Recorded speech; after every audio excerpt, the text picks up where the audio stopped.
All right, we are at 7 o'clock, just about to get started. Hope everybody can hear me okay. I love that people have been putting in the chat where they are zooming in from. I see a lot of familiar names and familiar greetings. It's nice to see you guys again, or at least your names. Thank you so much for taking time out of your day to join us. We have a very ambitious program tonight. If you have never been to one of these art appreciation programs before, allow myself to introduce myself. My name is Jane O'Neill, and I own the company Culturally Curious. I specialize in putting together art appreciation programs like this one. And I thought to kick us off for America's 250th birthday, why not do a nice overview of American art? A survey of roughly 250 years in about 60 minutes. That's a crazy thing to do. So I mean, sit down, strap in. You are going to you're going to get a little dizzy. We're going to move through the content pretty quickly, and hopefully it will be a fun ride for all of you. And this is such a wonderful arts loving community that we have here together. I know a lot of these works will be familiar, but maybe we can think of them in different ways as like linkages along this like chain of history. So here we go.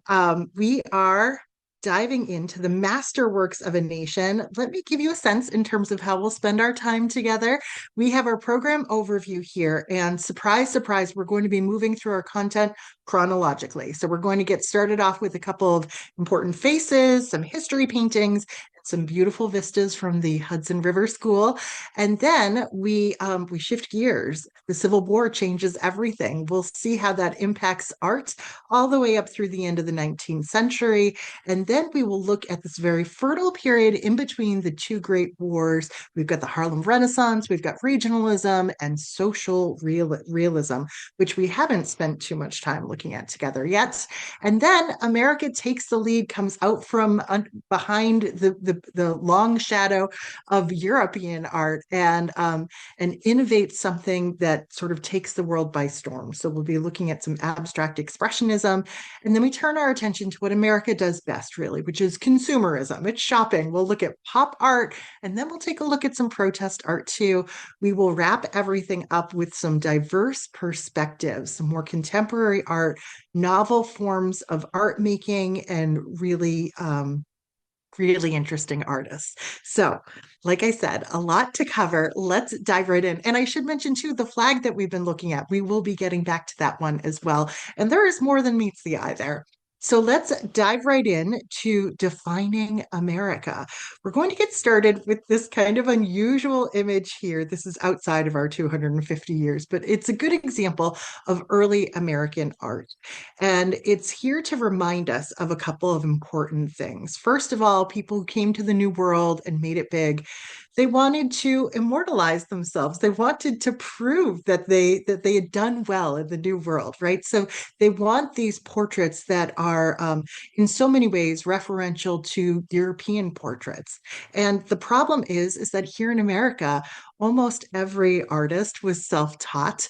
If they had access to good reproductions of other works of art, that was pretty rare, and almost none of them had ever set foot in a museum. So these artists were training themselves right along the way, trial and error. And so, what we see in a lot of early American portraiture are some idiosyncratic elements, like, this artist's understanding of anatomy. For example, we've got this very long torso and very short legs.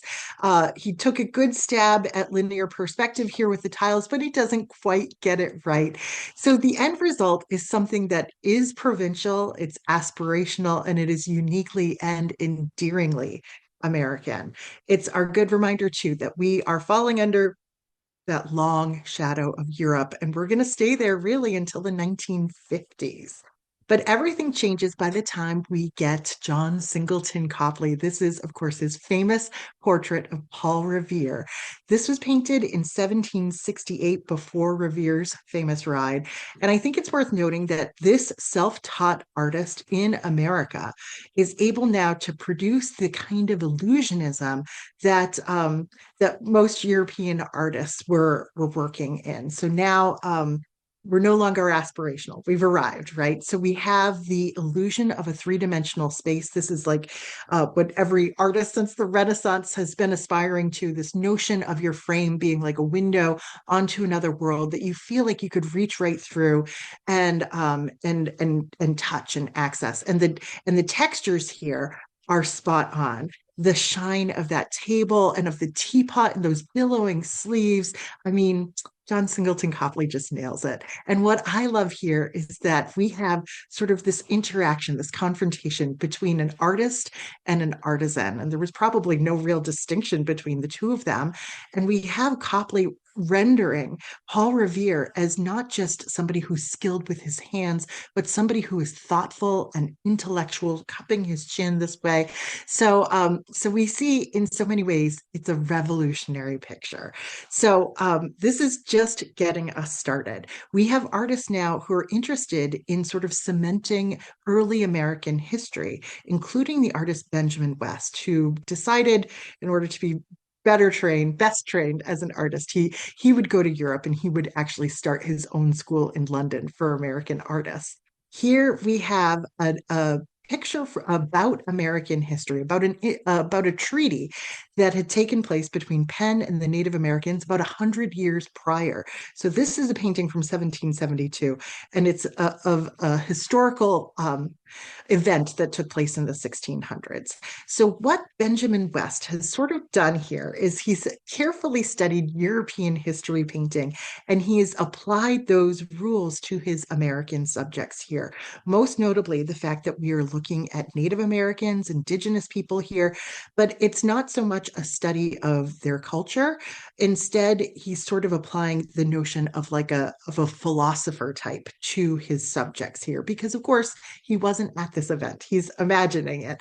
And it helps to sort of create the mythology of what America was all about.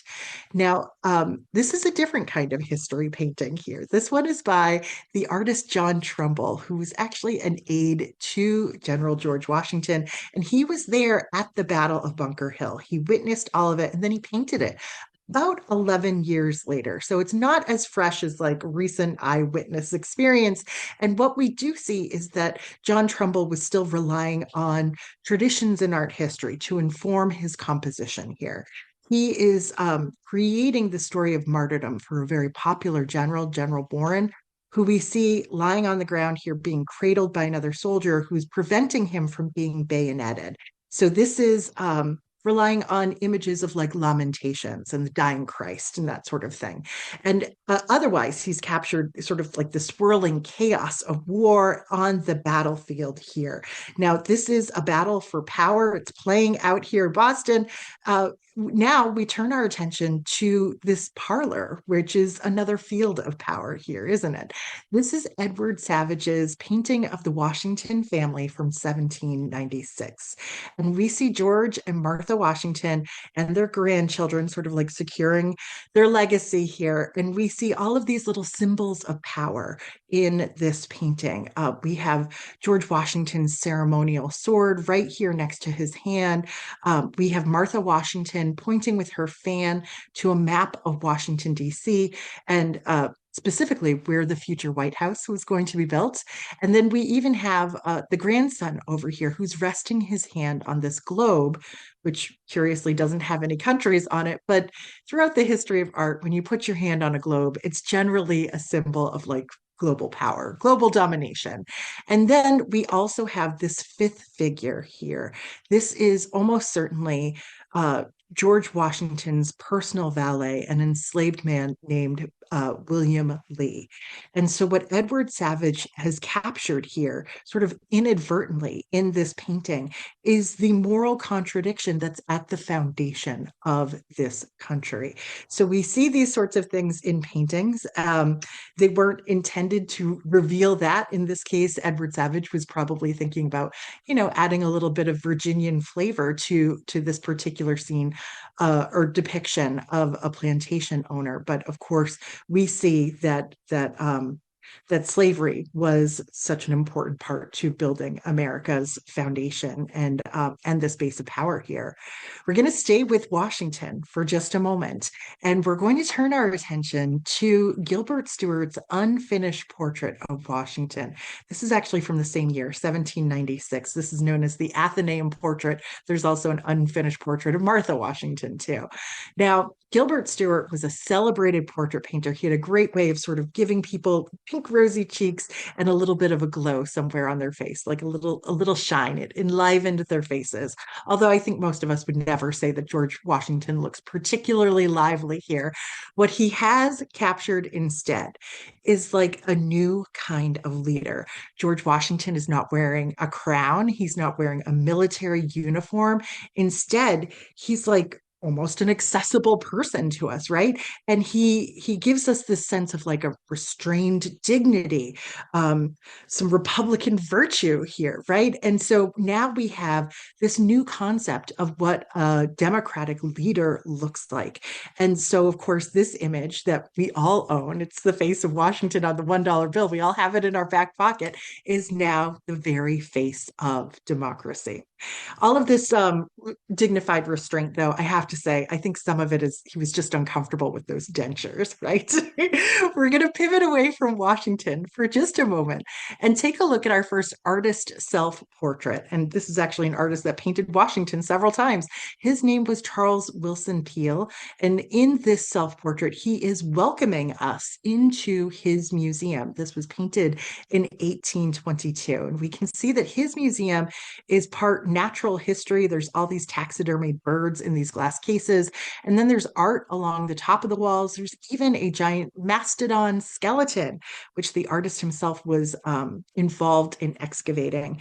And then we can see his tools as an artist. So Charles Willson Peale has a little bit of that restrained Republican virtue here, but also a little bit of showmanship as well, lifting the curtain and revealing what's inside. Now, he is giving us this new idea of what an artist in America can be. And an American artist is interested in the natural world. An American artist can build an institution and make knowledge accessible to everyone. So this is, starting off with a grandiose mission, right? Now, I have one last Washington picture for us to pivot back to, so bear with me, a lot of whiplash here, right?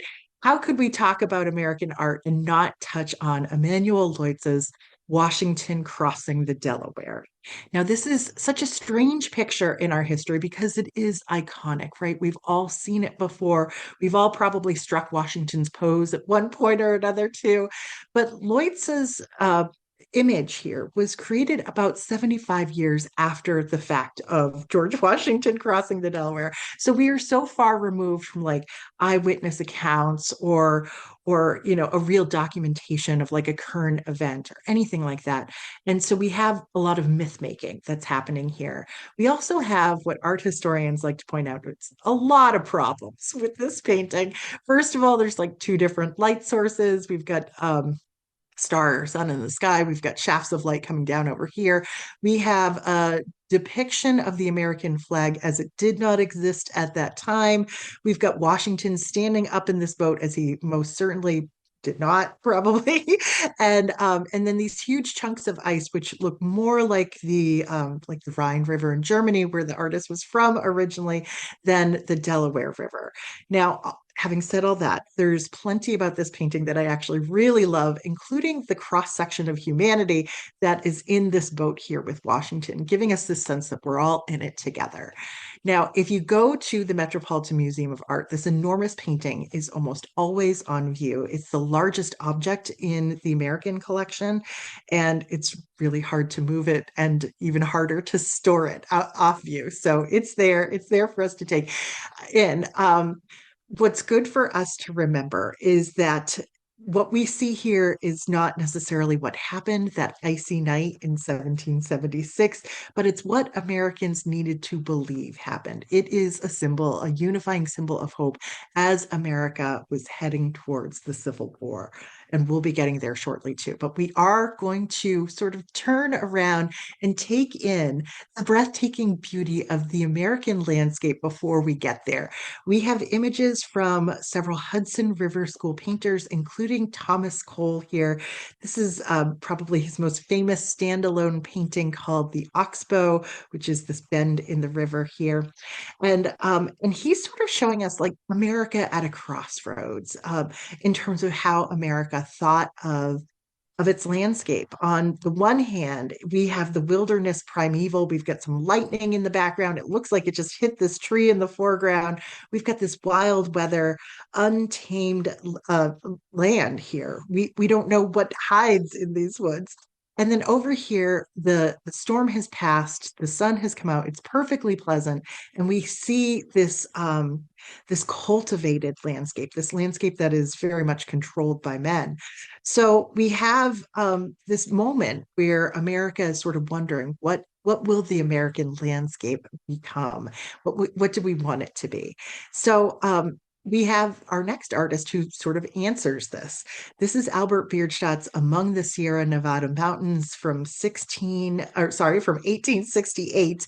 And Bierstadt is essentially saying that the American landscape is worth worshiping.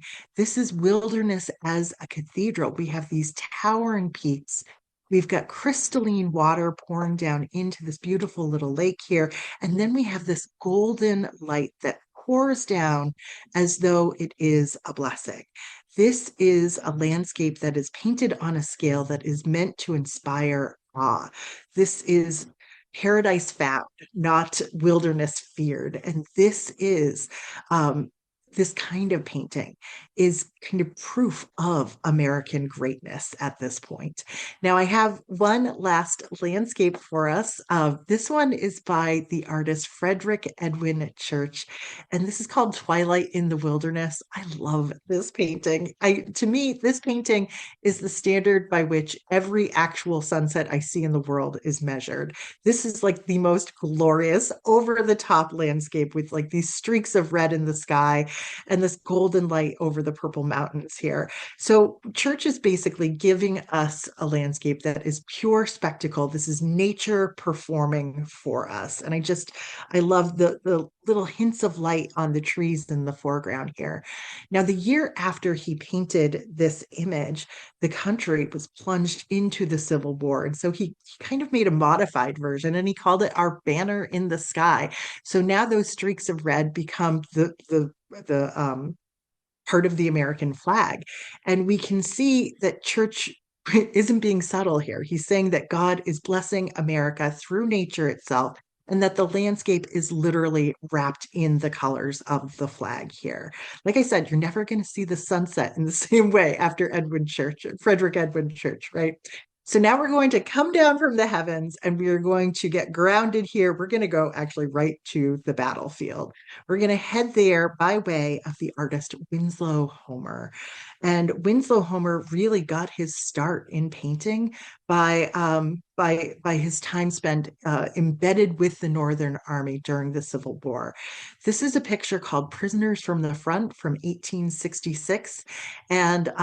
And we see it as like a little encapsulation of the Civil War. And it's one that can be read in fairly different ways depending on which side of the Civil War you were on. So this is the picture that had some real longevity to it. It was like the image that was used in history books for like nearly 100 years.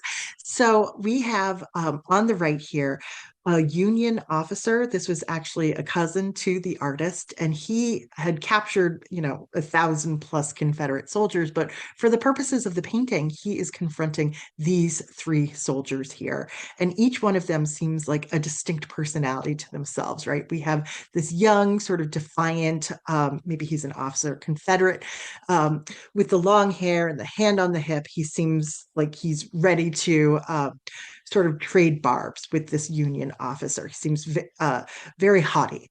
Just behind him is an old man who seems so humble in comparison, right? His clothes are torn. We don't even see anything that really resembles a uniform on him, maybe underneath his jacket here. And he seems, quite honestly, far too old to be fighting in this war. And then just behind him, a young man who has again sort of altered his uniform here. He almost seems like a kid who's out on an adventure. He seems like a rough and restless youth here. And so essentially what Winslow Homer is telling us is that this is a ragtag army that the Confederacy has. And so that was part of the way that this picture was alternately read over the years, that the ragtag army was to be sort of dismissed because they couldn't assemble a more worthy army, or it was to be admired because the people who were fighting in that army were so committed to its cause. That was a little bit of the ambiguity here. But the artist's feelings about the South, I think, become much more clear when he returned about 10 years later and created this painting called Visit from the Old Mistress from 1876. What we see here is the aftermath of the Civil War. This is Reconstruction. What do relationships look like now? Well, we almost have the same kind of standoff here. Instead of a Union officer, we have a white woman who we can assume was previously a slave owner. And then we have these three Black women, sort of like those Confederate soldiers that we just saw, who are in line there to gaze upon and sort of visually confront this white woman who seems to have come into their space. And we can see all sorts of emotional reactions to this white woman's presence here. There's a sense of maybe even annoyance, of exhaustion. There's a sense of trepidation. There's a sense of weariness here, but we don't get a sense from Winslow Homer about how this relationship is to move forward. The fact of slavery is over, but you know, what are these relationships now and what will the future look like for them? These are big questions. And some artists just chose not to go there at all. They painted much sweeter scenes like this one. This is a painting by the artist Eastman Johnson. It's called The Old Stagecoach from 1871. Eastman Johnson had a studio on Nantucket, just sounds like the most blissful thing in the world. And he painted primarily genre scenes, scenes of everyday life in the United States. So in this very sweet painting here, we have presumably a one-room schoolhouse over here on the right, where the children are kind of pouring out to have recess, or maybe they're done at the end of the day. And there's this old stagecoach, which they are using as their playground. So they are pretending to be adults, they're pretending to be horses. This is actually, interestingly, an integrated scene as well. And it's a great reflection of this evolving view of childhood as well. After the Civil War, there's a real interest in pictures of childhood innocence, which I think are a little bit nostalgic for what the country was before this big war, right?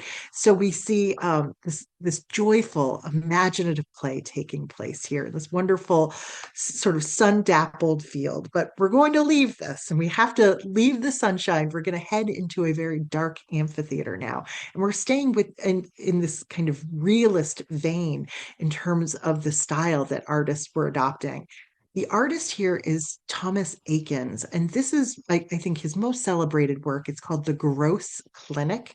Not gross because it's bloody, and it is. Gross because that's the last name here. This is Dr. Samuel Gross, and he is instructing instructing medical students on how to lead this particular operation.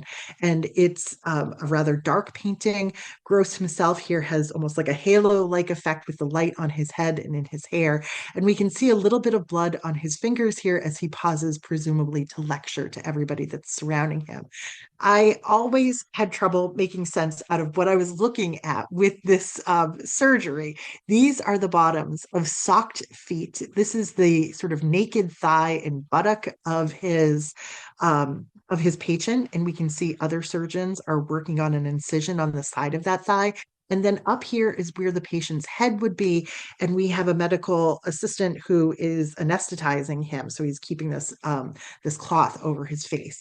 And this is probably the patient's mother who can't bear to look at what is unfolding here. So we have this nice marriage of realism kind of supporting science and supporting medicine here.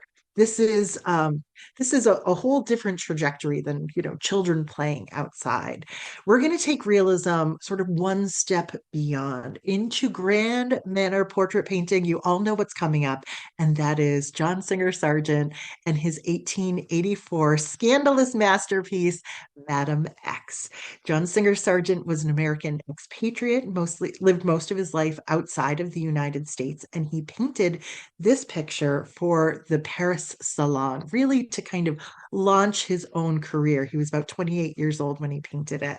So he sought out this sort of unusual beauty, this uh, lovely young woman who was famous for being lovely in Paris, and he presents her in this gown that reveals all this pale flesh of hers. And she is turning her head away from us so that we can see that distinctive profile.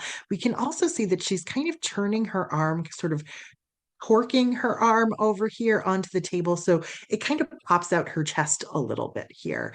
So between all the flesh and maybe a slightly ill-fitting bodice here as well, there was a sense that this was over the top in terms of its sensuality. It was too bold, too sensual, too American, right?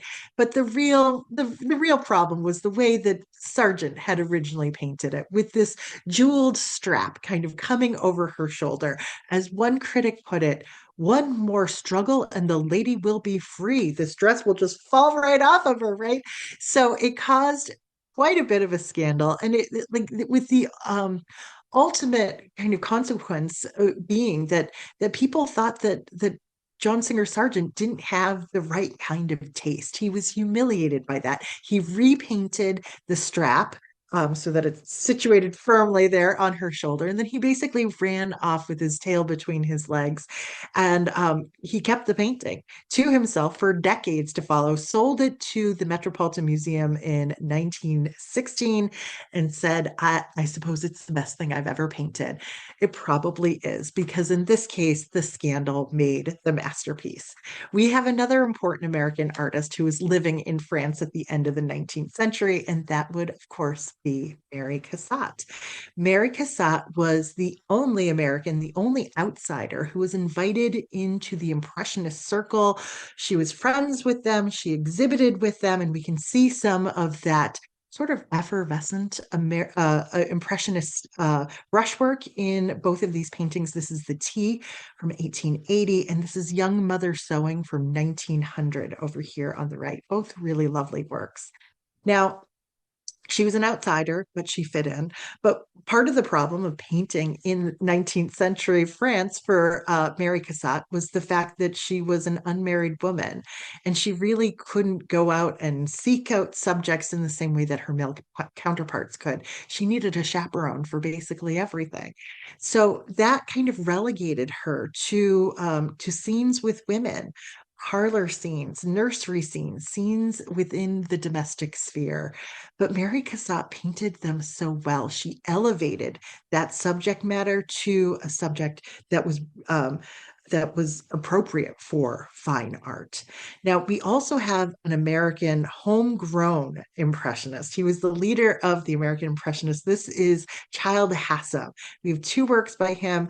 The one on the left is from the Isles of Shoals. He spent 30 summers there off the coast of New Hampshire, visiting his friend Celia Thaxter, who had this beautiful garden filled with poppies. I love this image here because it does feel like you're sitting there in those tall grasses on a beautiful day with the wind kind of whipping the grass around you. And this is the Impressionist style on full display here. You can see individual brushstrokes, broken, visible brushstrokes. He's not trying to blend. He is trying to give us a sense of the place. And I think he does that especially well too with this image over here on the right. This is called The Avenue in the Rain from 1917. This picture is in the collection of the White House. We've got these soaked flags and, all this wet concrete and these little figures making their way on a rainy day in New York City. And so we can see the Impressionist style applied to the natural setting and a city setting here. It's just as successful. And I'm going to use this as our chance to kind of pivot and reflect on the importance of the city in American art. Going back to the year 1900, over here on the left, we have a painting by Robert Henry, who's one of the leaders of what was known as the Ashcan School of Art. Leave it to America to have an Ashcan School of Art. This is his painting called New York Snow from 1902. And what we're seeing here is just a slushy, yucky day in New York. These are tenement buildings. These are poor or working class people making their way about. None of this would have really been considered worthy of high art up until this moment. All of a sudden, we have the vitality of New York City that is compelling artists to document it, essentially. The city itself becomes like this force. The image over here on the right is from the Addison Gallery in Andover, Mass., and it's by John Sloan. It's called Sunday, Women Drying Their Hair. And I just love the scene. Now we've got working class women probably like on top of these tenement buildings, right? And they're doing something hygienic here. Again, this is a far cry, even from Mary Cassatt painting Tea Time. Again, working class women weren't really the subject of art up until this moment, but it's city life and the vitality of city life that captivated so many artists, including Georgia O'Keeffe. Before she fell in love with the American Southwest, she spent about a decade in New York City and did her best to document the skyscrapers there at the time. And I think it's good for us to remember that the skyscrapers were still novel to people. In fact, Mary Cassatt, Georgia O'Keeffe herself was one of the very first American artists to live in a skyscraper. That fact always boggles my mind. Now, she had a very influential art dealer husband, Alfred Stieglitz, who said, don't try to paint the skyscrapers. Even the guys, the male artists, haven't figured out how to do that. But Georgia O'Keeffe persisted. And so, what she gives us in both of these paintings, this one's from 1926, this one's from 1927, are these giant monoliths. This is the Sheldon Hotel, this is the Radiator Building. And we can see that she adds in some windows, a little bit of geometric abstraction, right? But I feel like she's always sort of drawn to softening these forms. We've got a lot of steam over here, this beautiful rippling, undulating line, and then a little bit of steam over here that, excuse me, almost reminds me of like one of her flower paintings here too. Provide some great visual interest. We've got the sunspots over here, and then these little glowing orbs, which I imagine are like street lamps. So little ways to provide some sort of relief from these monoliths that she was painting. So another early American modernist who was fascinated and inspired by New York City would be Edward Hopper. Now, he started painting, it really sort of committed himself to the subject of New York City around the 1920s. And this is a much later painting, but since his style doesn't change that much, and I think people wouldn't forgive me if this wasn't in the program, I had to include 1942's The Nighthawks.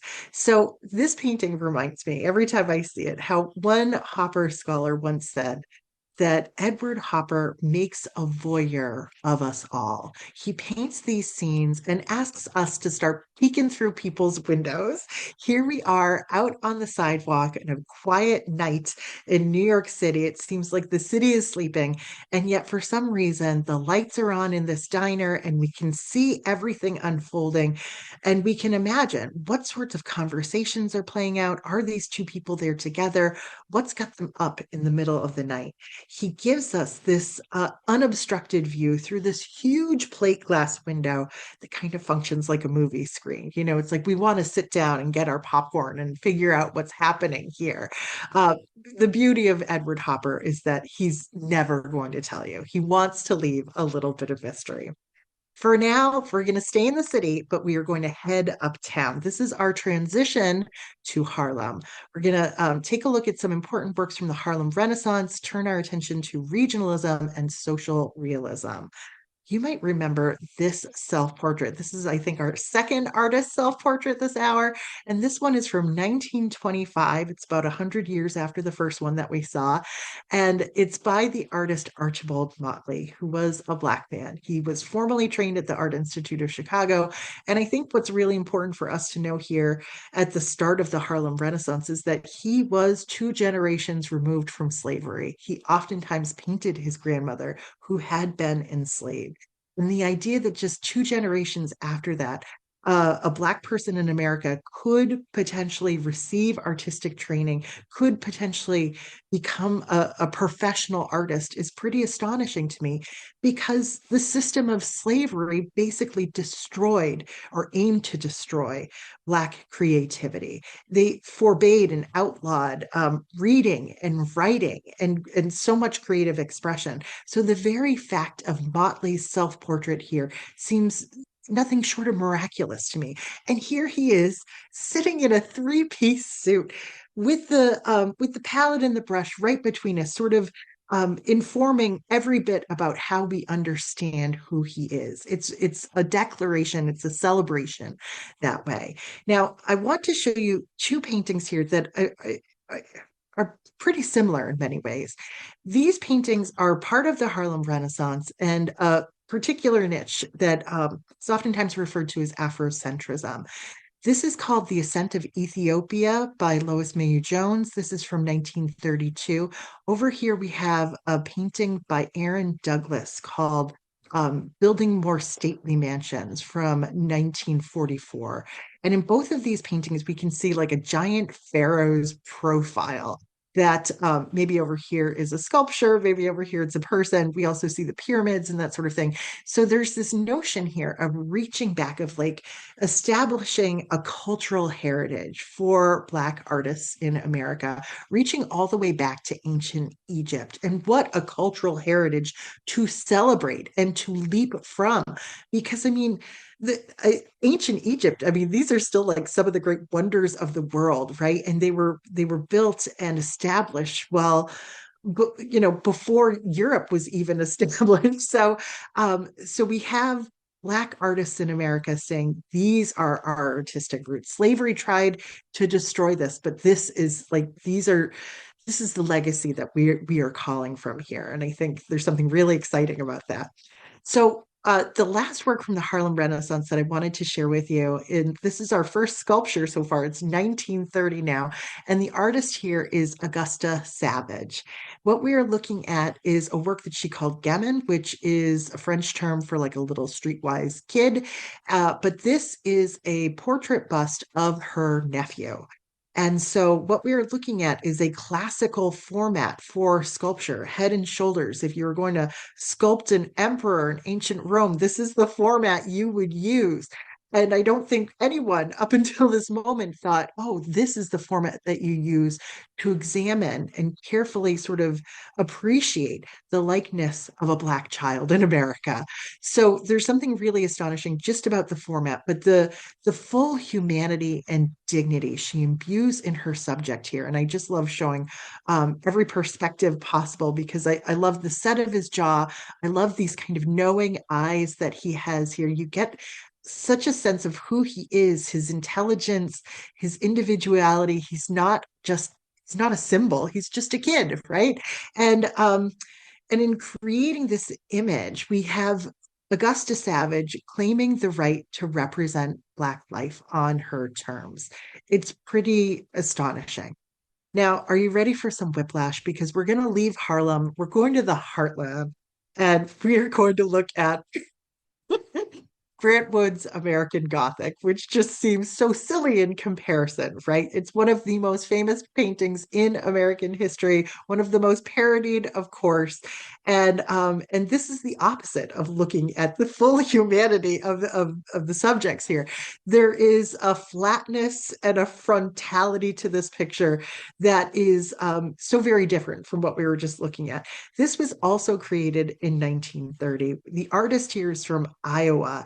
And we have this sense that he is giving us a new perspective on America. We had all of these artists so focused on the city for so long. What about the rest of the country, right? Well, we've got the Carpenter Gothic house in the background, and then we have this man and his daughter. We always forget that this is the daughter, not the wife, standing here looking so very stern. And I think part of the magic of this painting is that Grant Wood never really admitted whether or not this was celebratory or satire. Is this like tongue in cheek? Are these supposed to be caricatures, or is he really honoring the hardworking people of the Midwest? And so, depending on sort of the mood of the country, or maybe where you live in the country, you see it in different ways. And I think that sort of swinging pendulum is part of the reason this painting has remained so relevant. So it sort of has that same kind of ambiguity that we saw even with the Civil War painting. It is what you want it to be, right? So another a regionalist painter and one that I really love is named Thomas Hart Benton. He also painted the Midwest. He painted a little bit of the South. He painted the city too, but he's categorized as a regionalist painter. And this is a great regionalist subject. It's a painting inspired by an old folk song. It's called The Wreck of the Old 97 from 1943. The folk song is about a fast mail train that falls off the tracks, and we can see it like hurtling towards disaster here and people falling off the cart. Now, I love Thomas Hart Benton's paintings. I think I got to do just a program on Thomas Hart Benton because he uses this kind of crazy undulating line to describe everything from plants to people's bodies to the very landscape itself. Everything seems to be roiling and in upheaval. And there's this dynamism, there's this real interest, a visual interest in his paintings because of it. Now, what makes this regionalist is really that he is telling the story of hardworking everyday people, working class, right? And it's a little bit of it's a celebration of it. And we see a shift as we go into social realism. We're going to stay with working class people, but now our artists are not celebrating it, they're advocating for it. And now we see artists using the tools of the trade, using the fine arts to make a political point. There's no neutrality when it comes to social realism. So we're looking at a painting by Ben Shahn. It's actually part of a series on the death of Sacco and Vanzetti. This one's called The Passion of Sacco and Vanzetti, and it was completed in 1932. So some of you might remember back in the 1920s, these two men in Braintree were accused of murder, tried for murder, and convicted of murder. And there was worldwide outrage, protests even, because most people thought that they were targeted and innocent, but targeted because they were immigrants and also anarchists. So there was so much protest against their sentencing that if about 7 years later, the original judge created this tribunal of three, and it was the president of Harvard, the president of MIT, and a former judge. And they were there to kind of review the entire trial and decide whether or not the sentence of death was going to be upheld. And we can see here from the coffins in the foreground that it was. And that tribunal is standing there with these sort of like heartless, kind of dispassionate eyes in front of them. And there is certainly all sorts of references to religion here, even just the fact that it's called the Passion of Sacco and Vanzetti. There's also this strict frontality to it. It's a little bit Byzantine this way, but it functions as like a propaganda poster. It's supposed to make you feel sympathy for the men who have been executed and are lying in their coffins in the foreground. So, like I said, no neutrality here. And we see that with this next social realist work as well. This is Philip Evergood's painting, American Tragedy, inspired by an event that had taken place that same year. There were steel mill workers in Chicago who were striking, and the police showed up and they killed 10 of those striking workers. And we can see here that clash with authority. We can see people being shot in the back as they're running away, people who have been beaten down to the ground and who already look dead. But then this this sort of muscular attempt to confront authority taking place in the foreground as well.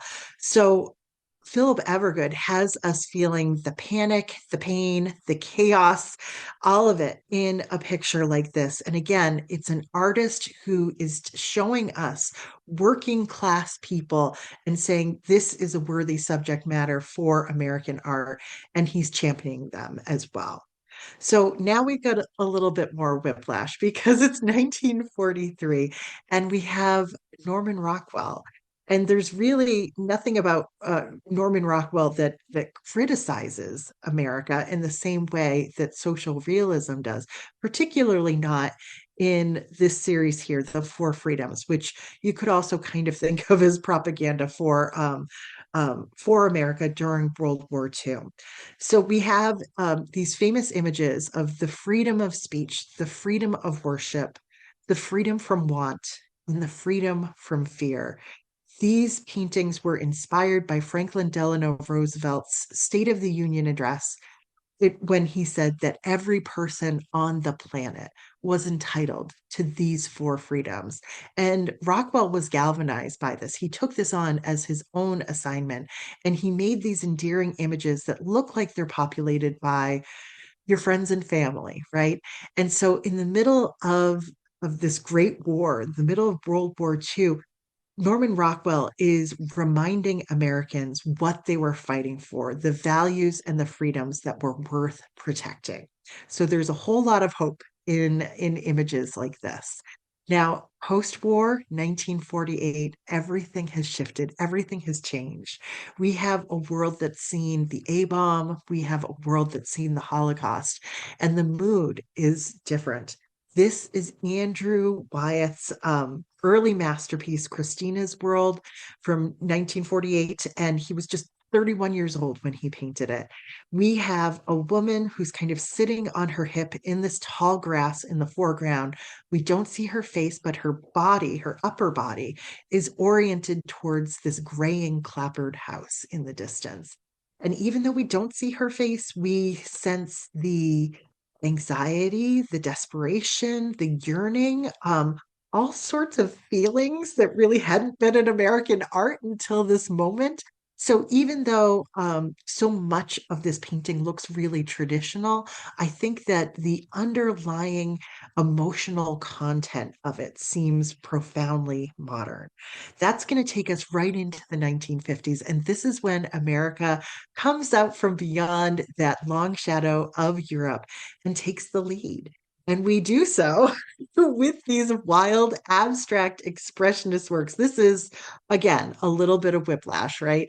So we are looking at Jackson Pollock's Autumn Rhythm from 1950 here.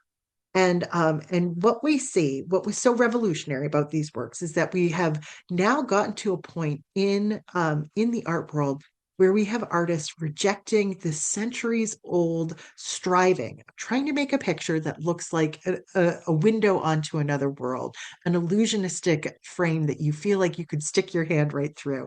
Now we have artists who are simply acknowledging uh, the very the very foundational elements of what painting is. It's just paint on a two-dimensional surface. Now, Jackson Pollock makes it interesting, right? He adds a little bit of chaos and a little bit of structure to these paintings. He takes a single color and he uses a particular gesture in order to lay it on the canvas. So you spend all this time sort of searching through it to understand his process, and his process and these famous pictures of him sort of dancing these paintings into existence, dripping and throwing paint the way he was known to do, are also part of this huge shift in the way that we think about art at this time. Because now we are concerned with the internal life of the artist. We are concerned with Jackson Pollock's gestures and what was going on with Jackson Pollock that he could make these pictures. What are these gestures expressions of? What do they suggest in us to look at them? So a grand work like this was in every way a revolution in the art world. Now, we have plenty of artists that were using wild, bold gestures, not limiting their color and not totally eliminating references to the world around us. This is Willem de Kooning's Woman One from 1952. It took him 2 years to paint this picture, kept painting it and scraping the paint off and painting it and scraping more off. We can see wild artistic marks here. We see dripping paint. We see a reference to a woman who has these giant eyes and she's baring her teeth and these giant breasts. And she is kind of terrifying to look at. Every time I look at her feet, too, I always imagine that they're sort of like animal hooves. Even people in the 1950s said, this is aggressive, this feels a little misogynistic, and that probably still rings true today. But again, we are left wondering about these gestures, about these wild color choices, right? What does it say about de Kooning that he made these choices? And again, what does it say in us as we respond to it? Now, not everything in abstract expressionism was angry or violent or drunk. This is Lee Krasner's painting called Re-Echo from 1957. Lee Krasner had been married to Jackson Pollock and had sort of functioned in his shadow professionally for many years.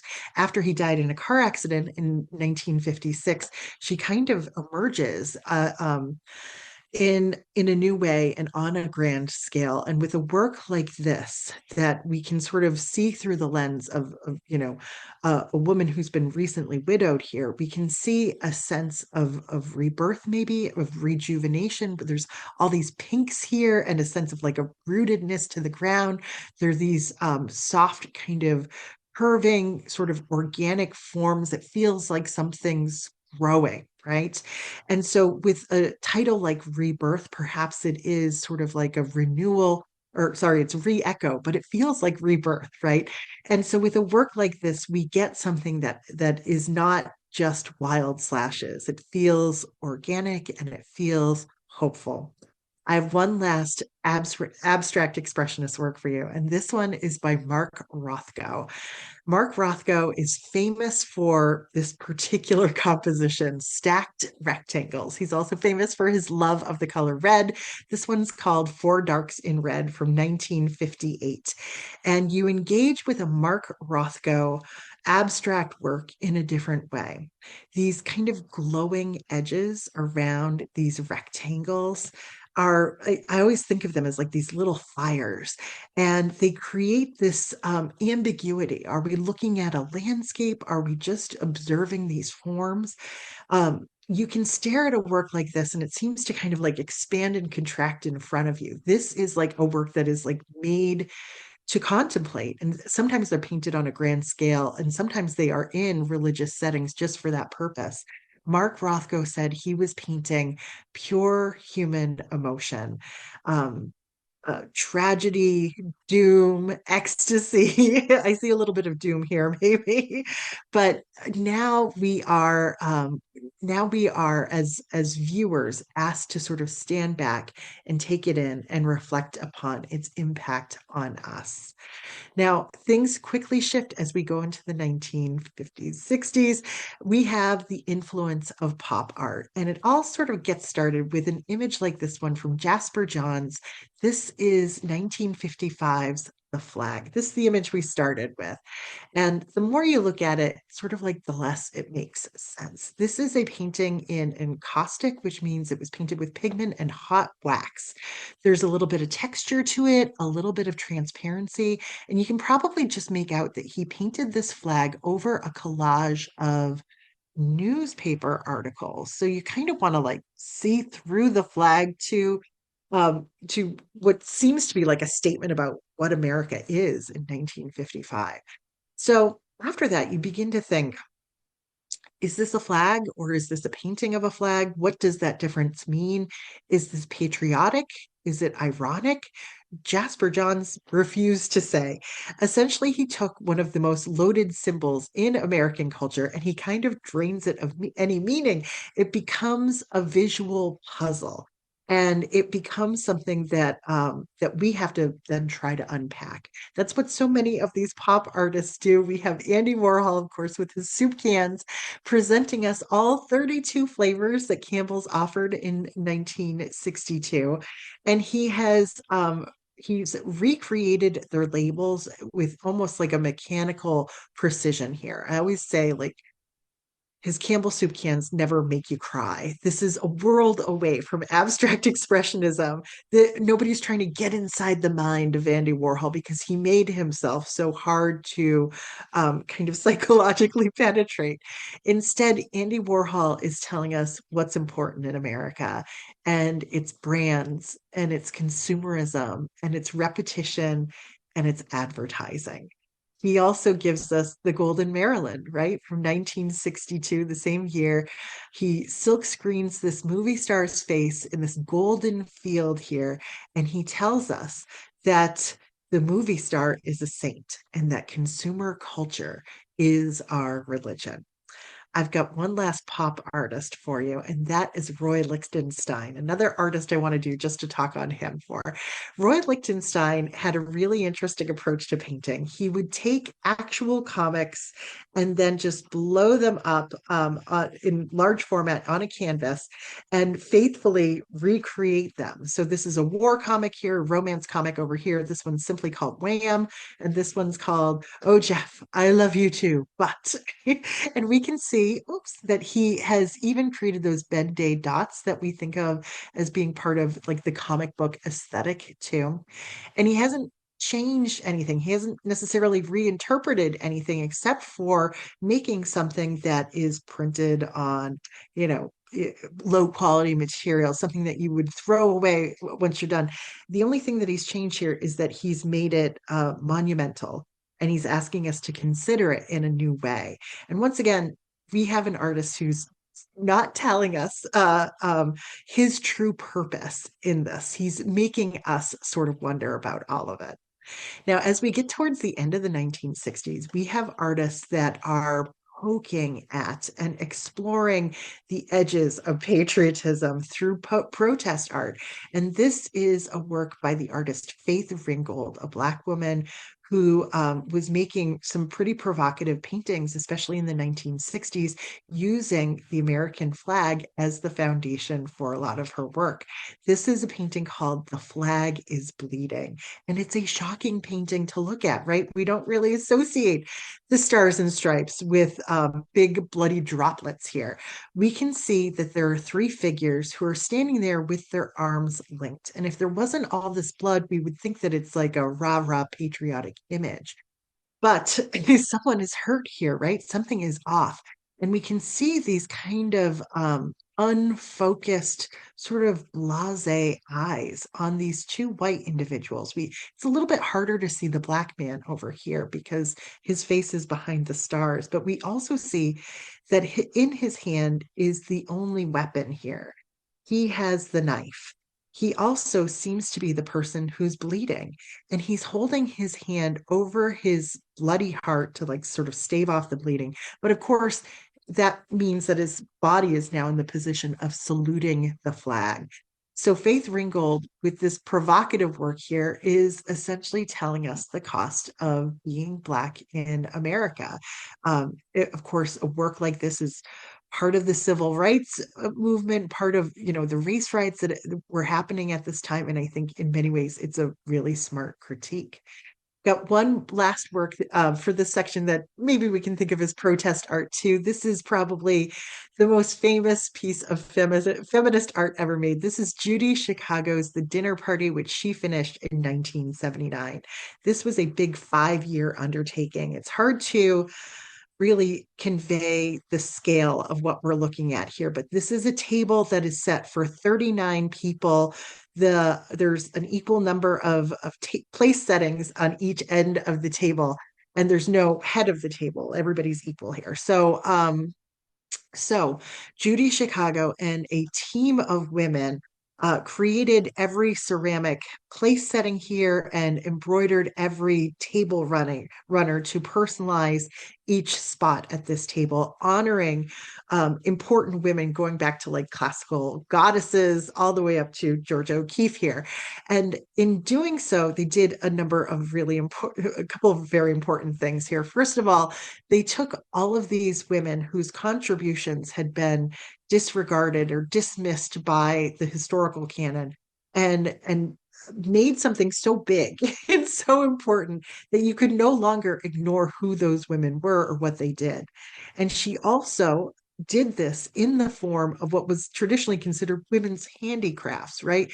Embroidery and ceramics weren't necessarily considered on par with, say, oil painting or bronze sculpture or something like that. So she's doing this in a language that has also been traditionally dismissed, and she has made something that literally can't be ignored. So, so we see sort of different perspectives coming into play, and that's how we're going to wrap things up today. We have a couple of different artists I'd like to share with you, who many of whom have very novel forms of art making here. So what we're looking at here is an installation by the artist Felix Gonzalez Torres, and it's called Untitled or Portrait of Ross in LA. What we are looking at is 175 pounds of candy in the corner of a gallery, and it's candy that visitors are invited to take all day long. And the museum, whichever museum buys it or hosts it, is responsible for replenishing the candy every day so that there is 175 pounds of candy at all times. So, what is this all about? Well, Gonzalez Torres, who is a Cuban born American artist, also a gay man, and in the early 1990s, he had a boyfriend named Ross who was dying of AIDS. Um, and Ross's ideal body weight was 175 pounds, and he had to watch this young man waste away from this horrible disease.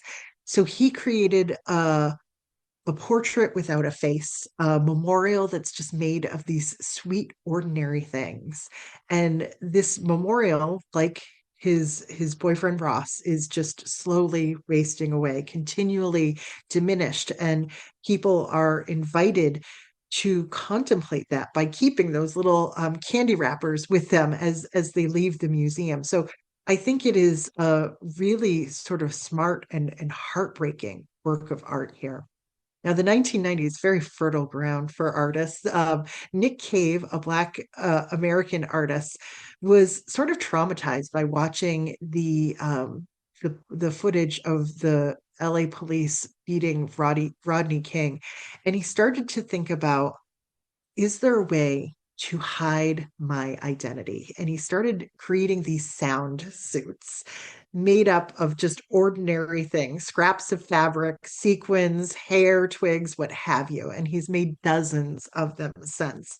And they do oftentimes have like a sound component to them and sort of like a performative component too. But the idea is once you put on a sound suit, you like nobody knows who you are. Your identity is completely mysterious from that point. The sound suits are in effect like an emotional armor. They are a way to become invisible but a spectacle at the same time. So there is joy in this invisibility here. But we all know that our next artist, Kehinde Wiley, was never interested in making anybody invisible. When he sort of came on the scene in the early years of the 2000s, he was really interested in casting young Black men in the roles of heroes, the poses and positions that heroes have played in or been positioned in the history of art, going back centuries. So this is his Napoleon crossing the Alps with a contemporary Black man in the role of Napoleon. And as I understand it, Kehinde Wiley's painting is now more Googled than the original image of Napoleon by Jacques-Louis David. So he has him wearing, Timberland boots and contemporary camo here, calling out the fact that in the history of art and in the history of history, there are so few moments where Black men play this role, this exalted role, right? And so for Kehinde Wiley, he sees his work as sort of correcting that problem. Wiley also painted the famous presidential portrait of Barack Obama in front of all of the leaves and flowers. The next artist who is sort of having a moment in the art world too is Amy Sherald, who painted the portrait of Michelle Obama that we see here. This is from 2018. Amy Sherald is interested in painting Black and brown people, and she does these large formal portraits, oftentimes with bright colors in the background and sort of dreamy expressions on a lot of her subjects. One of the interesting aspects of the way that she approaches portrait painting is that she believes that the fact of having brown skin, and this is a Black woman painter, she thinks that the fact of brown skin itself is political, and it's hard for people to see the person underneath the brown skin. So she started painting Black and brown people with grayscale skin.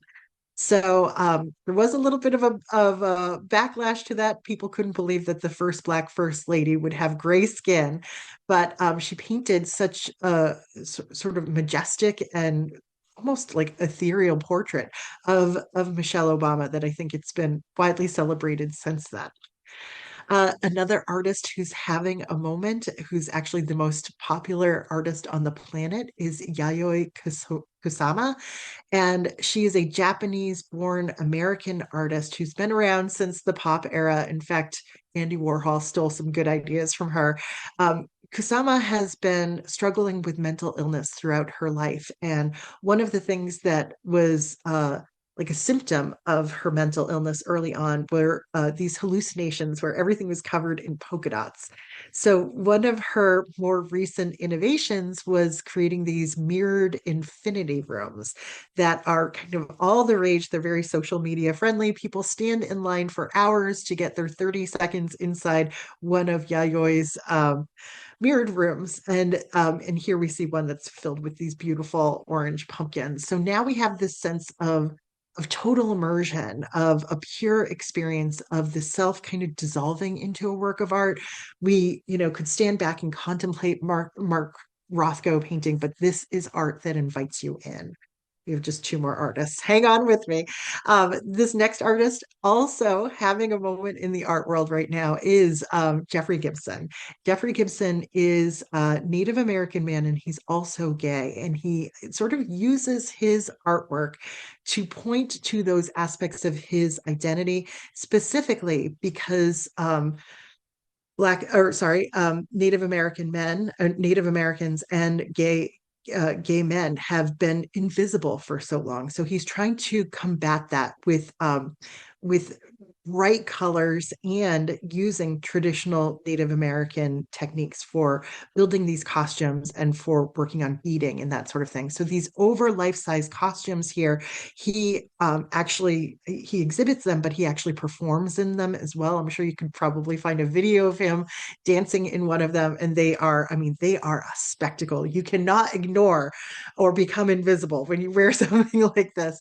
Over here is one of his punching bags, and his punching bags are like in every major collection you can think of at this point. They oftentimes have text in it. This one says, "We hold these truths to be self-evident," and fill in the blank that all men are created equal. Why would a Native American man want to punch something like that? I mean, you can think about like the cathartic release when you can imagine punching a bag that has that text on it. And you can also think about the like just the spectacle of seeing all of this fringe and everything sort of swaying around as it moves too. So we see Jeffrey Gibson sort of reclaiming traditional craft and using it to confront American ideals. The very last artist we're going to look at today is Jamaican-born Nari Ward, and he is also using text from our foundational documents, We the People, here to start us off. Um, This is the Constitution's opening words, obviously, but it's spelled out using shoelaces, if you can believe it. They're just punched right through a wall and they're left there kind of dangling. And we can see that they come in every color, they're every length imaginable, every width imaginable. We are using ordinary, worn out objects that he has crowdsourced at this point. But it is a way to suggest the diversity of America itself. And so his "We the People" installation um, is written, well, refers to text, of course, that was written when most Americans weren't included in that "we." Women, enslaved people, indigenous peoples, migrants were all excluded. And Ward's installation asks us, can we finally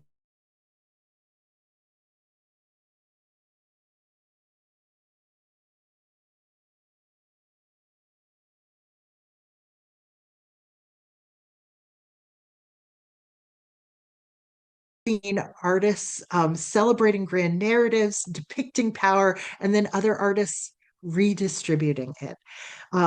American identity has been expansive and redefined, open to so many possibilities, and the journey isn't finished. American art remains a living conversation about who we've been, who we are, and who we can become together.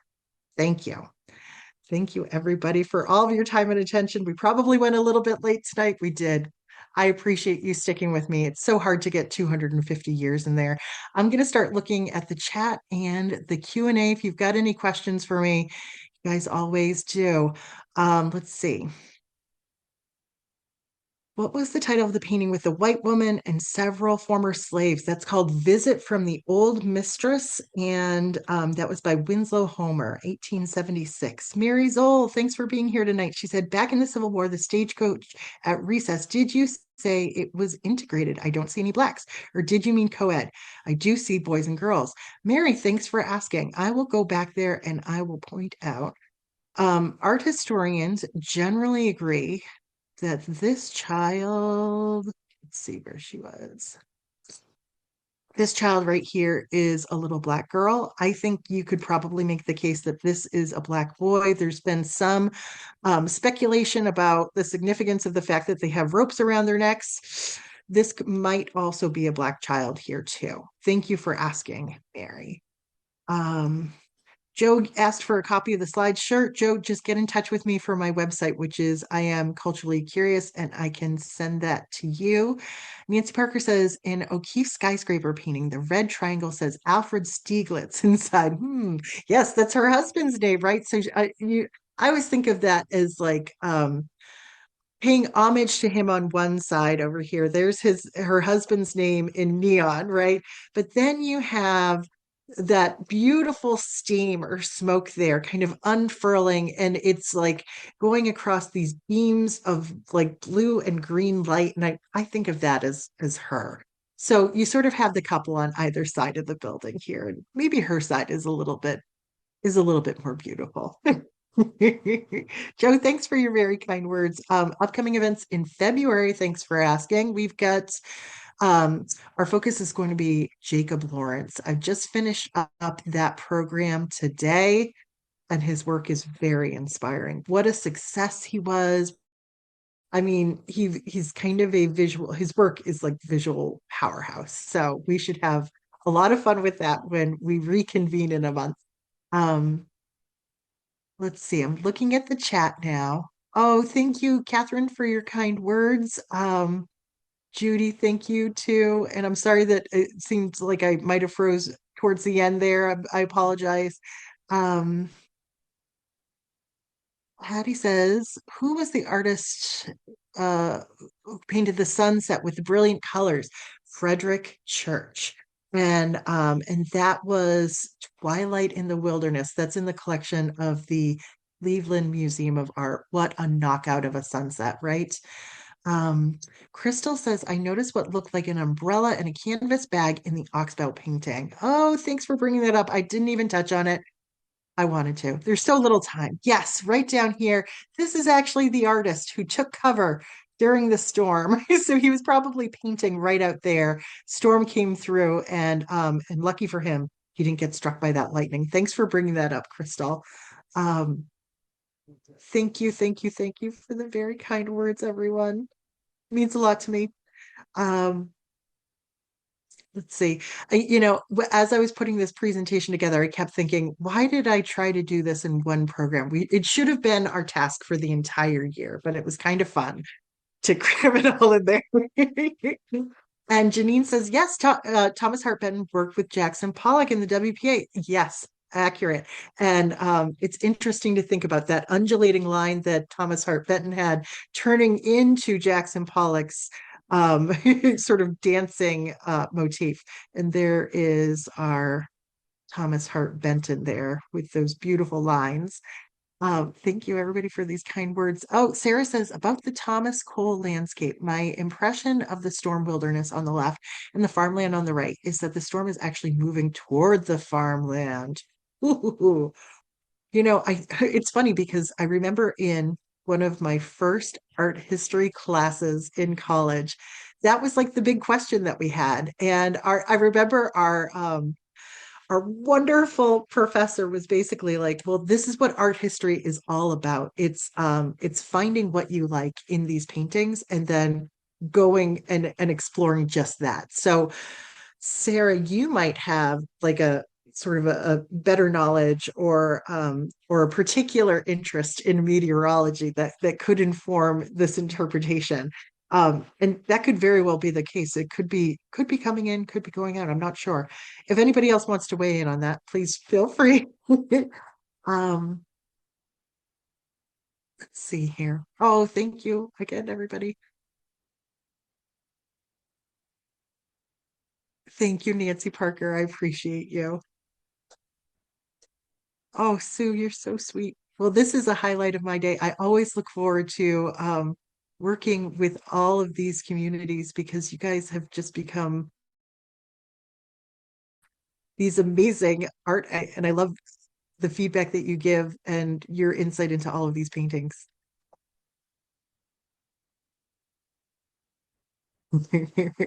You're sweet, Mary. Thanks for your comments. I think we got to almost everything. And thanks for the folks that are even it, giving some insight to me on some tricks for Zoom so that you can turn off seeing some of the chat along the way. Oh, Marcia, you're sweet. Thank you. Thank you, everybody, so much. We're going to have a lot of fun with Jacob Lawrence next month. I think he's going to knock your socks off. But again, it's such a pleasure. And I feel like it's a privilege for me to be able to share all of this. So you being here tonight means so much to me. Meg says, just for fun, I believe the grandfather in American Gothic was Wood's dentist, and the young woman was his sister. Yes, Meg, thanks for sharing that. You can probably look up. It's probably on the Wikipedia page for the painting. There's a photo of the two of them, the dentist and the sister, standing next to the painting. And I remember there was a little bit of a scandal that people would even think that they were married because like the idea here was like she was way too young for him. So it's funny to see how it's kind of taken on its own life since then. Thank you, everybody. Thank you so much.